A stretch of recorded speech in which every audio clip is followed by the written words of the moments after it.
السلام علیکم میرے عزیز و قاری، میرے عزیز و میں مفت عارفی پیارے سعودی عرب کے مقدس شہر مکہ سے کچھ فاصلے پر موجود ہوں۔ یہ وہ مقام ہے جہاں پر صلح حدیبیہ ہوئی تھی اور یہ آپ کو دکھانا بڑا ضروری تھا۔ یہ پیچھے یہاں پر ایک بازار بھی ہے، یہاں پر زائرین آتے ہیں جو عمرہ کرنے کے لیے آتے ہیں، وہ زیارت کے لیے یہاں پر آتے ہیں۔ اور یہ میرے پیچھے موجود ہے مسجد حدیبیہ، اس کا نام ہے، اور یہ بڑی اچھی مسجد ہے۔ میں تھوڑا سا آپ کو دکھاتا ہوں۔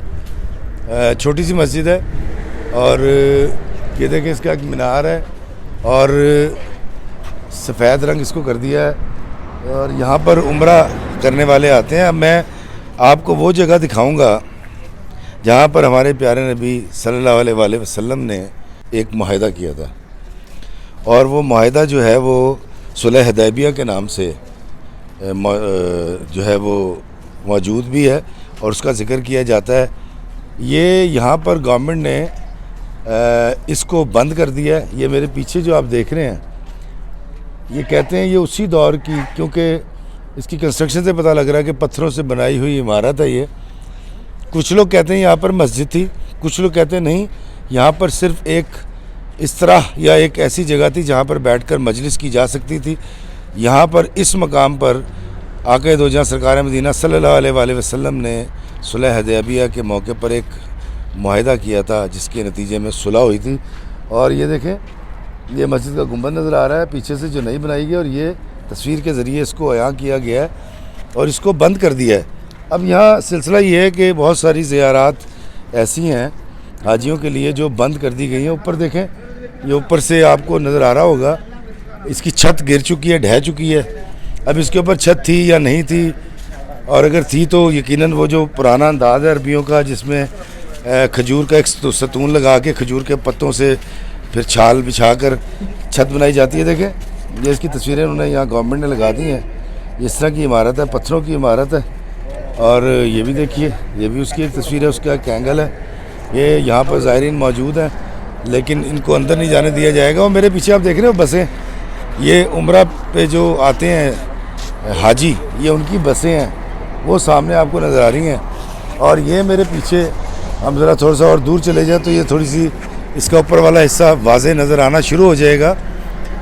یہ وہ جگہ ہے، یہ وہ مقام ہے جہاں پر آقا دو جہاں سرکار مدینہ اور مکہ کے جو سردار تھے، جو مخالفت میں آمادہ تھے اور وہ چاہتے تھے کہ مسلمانوں کو صف ہستی سے مٹا دیا جائے، ان کے درمیان یہاں پر ایک معاہدہ ہوا تھا حدیبیہ کے نام سے، اور جس کے نتیجے میں صلح ہو گئی تھی۔ اور اس صلح کے بعد بہت سارے ریزرویشنز تھے کہ اس طرح کی صلح میں جس میں دونوں فریقین برابر کا حق نہ رکھتے ہوں یا برابر کا حصہ نہ رکھتے ہوں، تو اللہ تعالیٰ نے پھر وہ اس کا جواب ایسے دیا جب فتح مکہ ہوئی، اور پھر آج تک اسلام کا سورج ایسا طلوع ہوا ہے کہ اس کی کرنیں بڑھتی جا رہی ہیں، اس کی روشنی بڑھتی جا رہی ہے اور پوری دنیا کو منور کر دیا ہے۔ آئے میں کوشش کروں گا کہ قریب سے جا کر اس کے کچھ شارٹس دکھا سکوں اور آپ کو بتا سکوں کہ صلح حدیبیہ کے موقع پر جو شرائط کفار کی طرف سے تھیں اور آقا دو جہاں سرکار مدینہ کی طرف سے تھیں وہ کیا تھی۔ اور پیچھے مسجد میں آپ کو دور سے اگر دکھائیں، ادھر اس طرف آئیں ذرا تو آپ کو نظر آئے گا اس کا مسجد کا مینار۔ یہ دیکھیں، یہاں پر اس مقام پہ ایک مسجد بھی بنا دی گئی ہے۔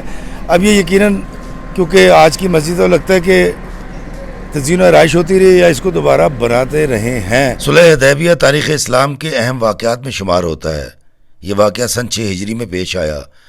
آقا کریم صلی اللہ علیہ وآلہ وسلم نے خواب میں دیکھا کہ وہ اور ان کے صحابہ عمرہ ادا کر رہے ہیں اور سر کے بال منڈوا رہے ہیں۔ اگلے روز آپ نے اپنے صحابہ سے کہا کہ مجھے اللہ کا حکم ہوا ہے اور ہم عمرہ پر جائیں گے۔ یہ قافلہ، جس میں روایات کے مطابق 1400 یا 1500 صحابہ کرام موجود تھے، مدینہ سے چلا۔ اس قافلے میں قربانی کے جانور بھی ساتھ لے لیے گئے اور کچھ خاص اسلحہ ساتھ نہ تھا، ماں سوائے تلواروں کے جو نیام میں بند تھیں۔ کیونکہ مشرکین کے حملے کا ڈر تھا، اس لیے نیام بند تلواریں ہمراہ تھیں۔ قافلہ مدینہ سے چلا تو مکہ خبر پہنچ گئی کہ محمد رسول اللہ صلی اللہ علیہ وآلہ وسلم آ رہے ہیں۔ مشرکین مکہ نے سوچا کہ عمرہ کے نام پر ہم پر اچانک حملہ نہ کر دیا جائے، اور وہ گھبرا گئے۔ ابو سفیان نے اپنی جانب سے خالد بن ولید کو قافلے کی طرف بھیجا تاکہ وہ جاسوسی کر سکیں۔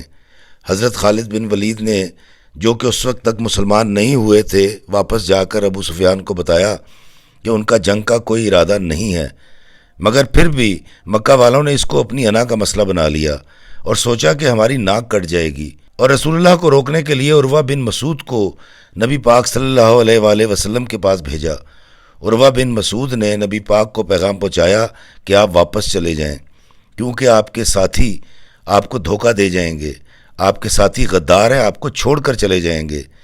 اس پر حضرت ابوبکر صدیق رضی اللہ تعالیٰ عنہ کو سخت غصہ آ گیا۔ حضرت مغیرہ ابن شعبہ نبی پاک کے پیچھے کھڑے تھے۔ عروہ بن مسعود نبی پاک صلی اللہ علیہ وآلہ وسلم کو منانے کے لیے بار بار آپ کی داڑھی مبارک کو ہاتھ لگا رہا تھا، جیسے ہم کسی کو منانے کے لیے تھوڑی کو ہاتھ لگاتے ہیں۔ وہ بھی رسول اللہ صلی اللہ علیہ وآلہ وسلم کو منانے کی کوشش کر رہا تھا، مگر حضرت مغیرہ کو اس قدر غصہ آیا کہ اپنی تلوار کا دستہ اس کے ہاتھ پر دے مارا اور کہتے رہے کہ پیچھے کر اپنے ہاتھ کو، ناپاک ہاتھ کو۔ اس دوران نبی پاک صلی اللہ علیہ وآلہ وسلم خیمے سے باہر تشریف لائے، کیونکہ نماز کا وقت ہو چکا تھا۔ نبی پاک نے پانی منگوایا تاکہ وضو کر سکیں، تو جب آقا کریم نے وضو شروع کیا تو صحابہ نے پانی ہاتھوں میں لینا شروع کر دیا اور جسموں پہ ملنا شروع کر دیا۔ عروہ بن مسعود یہ ماجرا دیکھ رہا تھا۔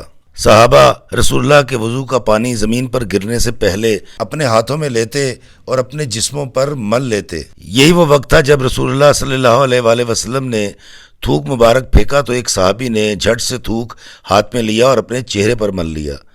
رسول اللہ صلی اللہ علیہ وآلہ وسلم سے اس قدر محبت اور عقیدت دیکھ کر عروہ بن مسعود گھبرا گیا اور واپس چلا گیا۔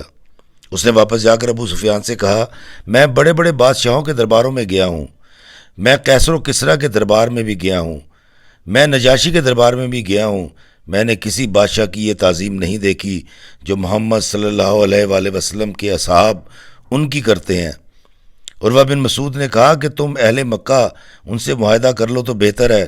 ابو سفیان ایک سمجھدار انسان تھا، اس کو موقع کی نزاکت کا اندازہ ہو گیا، ساتھ میں رسول اللہ کی طاقت کا بھی، اس لیے اس نے سہیل ابن عمر کو بھیجا۔ سہیل ابن عمر ایک دانا آدمی تھا، اس نے رسول اللہ کو درخواست کی کہ معاہدہ کر لیں۔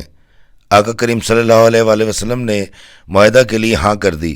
معاہدہ یعنی صلح نامہ حدیبیہ لکھا گیا۔ معاہدہ لکھنے کی ذمہ داری حضرت علی رضی اللہ تعالیٰ عنہ کو سونپی گئی۔ ایک چمڑا منگوایا گیا اور قلم سے معاہدہ لکھا گیا۔ حضرت علی نے سب سے اوپر بسم اللہ الرحمن الرحیم لکھا۔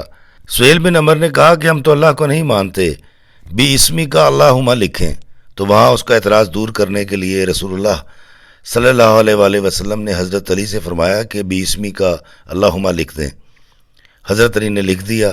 معاہدے پر لکھا ہوا تھا، یہ معاہدہ رسول اللہ صلی اللہ علیہ وآلہ وسلم اور مکہ والوں کے درمیان کیا جا رہا ہے۔ سہیل بن عمر کو اس پر بھی اعتراض تھا کہ ہم آپ کو رسول نہیں مانتے، اگر مانتے تو آپ سے لڑائی نہ کرتے، یہاں پر محمد بن عبداللہ لکھیں۔ نبی کریم نے حضرت علی سے فرمایا کہ یہ جیسا کہتا ہے ویسا لکھ دو، مگر حضرت علی کرم اللہ وجہہ نے قلم رکھ دیا۔ فرمایا یا رسول اللہ، میں آپ کے اسم مبارک کو نہیں کاٹ سکتا، تو نبی کریم صلی اللہ علیہ وآلہ وسلم نے اپنے ہاتھ سے اپنے نام پر لکیر پھیر کر خود محمد بن عبداللہ لکھ دیا۔ صلح حدیبیہ کی شرائط یہ تھی کہ اگر کوئی کافر مسلمان ہو کر مدینہ چلا گیا تو اسے مکہ والوں کو واپس کر دیا جائے گا، اور اگر کوئی مسلمان مدینہ سے مکہ آ گیا تو مکہ والے اس کو واپس نہیں کریں گے۔ ایک شرط یہ بھی تھی کہ مسلمان اس سال عمرہ نہیں کریں گے، واپس مدینہ چلے جائیں گے اور اگلے سال آئیں گے اور عمرہ کریں گے۔ اس صلح یا معاہدے پر مسلمانوں کو اعتراض تھا، مگر جو اللہ کے رسول جانتے تھے وہ کوئی اور نہیں جان سکتا تھا۔ پھر تاریخ نے دیکھا کہ اگلے برس مسلمان مکہ میں داخل بھی ہوئے، عمرہ بھی ادا کیا، اور بعد میں اللہ تعالیٰ نے فتح مکہ بھی نصیب کی۔ دوستو یہ حدود حرم ہے، اور یہاں پہ لکھا ہوا ہے، اگر ہم قریب آئیں تو یہ لکھا ہوا ہے حدود الحرم، یہ لکھا ہوا ہے ہیئر اینڈز دا ہولی ایریا، یعنی مکہ کی جو پاک سرزمین ہے اس کی یہ حدود ہے۔ ایک پلر یہ لگا ہوا ہے اور ایک پلر وہ لگا ہوا ہے، وہ دیکھیں اور ایک پلر یہ ہے، 1 2 3 پلر یہ لگائے گئے ہیں، اور وہ پلر کے ساتھ ایک پرانا پلر بھی ہے، وہ میں آگے چل کے آپ کو دکھاتا ہوں. اور پیچھے جو آپ دیکھ رہے ہو سامنے جو اس کو چیکنگ ہو رہی ہے، اس کو تفتیش کہتے ہیں. جو لوگ وہاں سے داخل ہوتے ہیں اس طرف سے حدود کعبہ میں، حرم کی حدود میں، ان سے پوچھ تاچھ بھی کی جاتی ہے، ان کی گاڑیوں کی تلاشی بھی ہوتی ہے. اس سے پہلے میں آپ کو دکھانا چاہتا ہوں، یہ تاروں کے اوپر سے دکھائیے گا، یہ کنواں ہے یہاں پر، اور یہ بڑی پرانی کنسٹرکشن ہے، پتھروں کی کنسٹرکشن ہے، اور اس کو لگتا ہے اس کو دیکھ کے کہ بہت پرانی ہے. اس کے بارے میں کہا جاتا ہے کہ یہاں پر ایک کنواں ہوا کرتا تھا جس کا یہاں پر نام نہیں لکھا گیا، لیکن صحابہ اور آقا دو جہاں سرکار مدینہ اس کنویں سے پانی پیا کرتے تھے. اور حدیبیہ سے جب آپ اس طرف آتے ہیں حرم کی طرف، تو یہ بہت ہی قریب، کوئی شاید 2 یا 3 کلومیٹر کے فاصلے پر یہ موجود ہے. اور میں آپ کو دکھا رہا ہوں حرم کی حدود کے شہر یا حرم شریف جو ہے وہ کہاں ختم ہو جاتا ہے. یہ دیکھیں، یہ پلر ہے، یہ جو پہلے 3 پلرز بنے ہوئے ہیں کٹھے، جس پہ 3 گنبد ہیں، یہ بڑا پرانا ہے، اس کی مرمت کی گئی ہے. اس کے بارے میں کہا جاتا ہے کہ یہ حدود حرم کے لیے اسی دور میں یا خلفائے راشدین یا اس کے بعد کسی دور کے اندر اس کو یہاں پر نصب کیا گیا تھا، اور وہ پلر بعد میں بنایا گیا. لیکن یہ ایک پرائیویٹ لینڈ ہے، جس کی وجہ سے اس کو اگر آپ ہاتھ اونچا کر کے اس میں سے دکھا دیں، یہ جو جنگلے میں سے موبائل اونچا کر کے اگر آپ دکھا سکیں تو ذرا دکھائیے.